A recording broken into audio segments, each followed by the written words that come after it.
Cricket যে দিন শেষে মাঠেরই খেলা, মাঠের পারফরমেন্সই এর আসল সৌন্দর্য, সেটাই যেন জানান দিল আইসিসির দুটি সহযোগী দেশ কানাডা ও যুক্তরাষ্ট্র।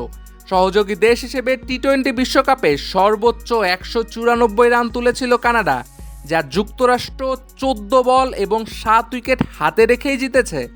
এতে বিশ্বকাপের অভিষেক ম্যাচে জয়সহ তছনছ হয়ে গেল একঝাঁক রেকর্ড। বিশ্বকাপের অন্যতম আয়োজক দেশ যুক্তরাষ্ট্র কেমন ফর্মে আছে সেটি তাদের সাম্প্রতিক দুই সিরিজ দেখলেই টের পাওয়া যায়। কানাডাকে 4-0 ব্যবধানে সিরিজ হারানোর পর তারা আইসিসির পূর্ণ সদস্য দেশ বাংলাদেশকে হারায় 2-1 ব্যবধানে। বলতে গেলে উড়ন্ত ফর্মেই আছে মেগা আসরের স্বাগতিকরা, যে ফর্ম তারা বিশ্বকাপেও টেনে নিয়ে এসেছে। যদিও কানাডা প্রথমে ব্যাট করে রেকর্ড গড়া ইনিংসে ভিন্ন কিছুর ইঙ্গিত দেয়। স্মুথ শেভিং এর জন্য শুধুমাত্র কুল, নাথিং এলস।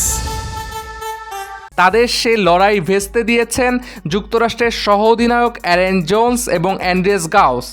তৃতীয় উইকেট জুটিতে দুইজন মিলে তুলেছে 131 রান।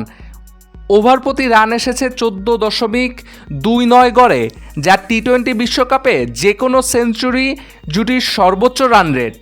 শেষ পর্যন্ত জোন্স 40 বলে ছক্কার রেকর্ড করে 94 রানে অপরাজিত ছিলেন।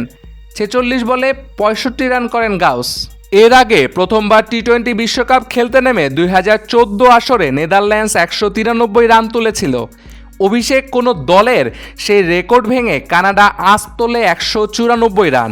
সেই লক্ষ্য দ্বারায় যুক্তরাষ্ট্রকে ইতিহাস গড়তে হতো, কারণ এর আগে তাদের সর্বোচ্চ 169 রান তাড়া করে জয়ের রেকর্ড ছিল। কিন্তু দুর্দান্ত ব্যাটিংয়ে ম্যাচটি শেষ পর্যন্ত জিতে যায় জোন্সরা। অথচ ব্যাটিংয়ের মতো বোলিংয়ের শুরুটাও দারুণ ছিল কানাডার। প্রথম 7 ওভারে মাত্র 45 রান তুলতেই তারা যুক্তরাষ্ট্রের 2 উইকেট তুলে নেয়। সে কারণে শেষ 13 ওভারে যুক্তরাষ্ট্রের প্রয়োজন ছিল 150 রান। এরপর ধীরে ধীরে কানাডার নিয়ন্ত্রণ কেড়ে নিতে শুরু করেন 4 নম্বরে ব্যাট করতে নামা জোন্স। মাত্র 22 বলেই তিনি 50 করেন, যা টি-20 ক্রিকেটে যুক্তরাষ্ট্রের দ্রুততম 50 রেকর্ড। পুরো ম্যাচের চেহারা পাল্টে যায় ওই ইনিংসেই। 10 ছক্কায় 40 বলে অপরাজিত 94 রানের ইনিংস খেলেন জোন্স।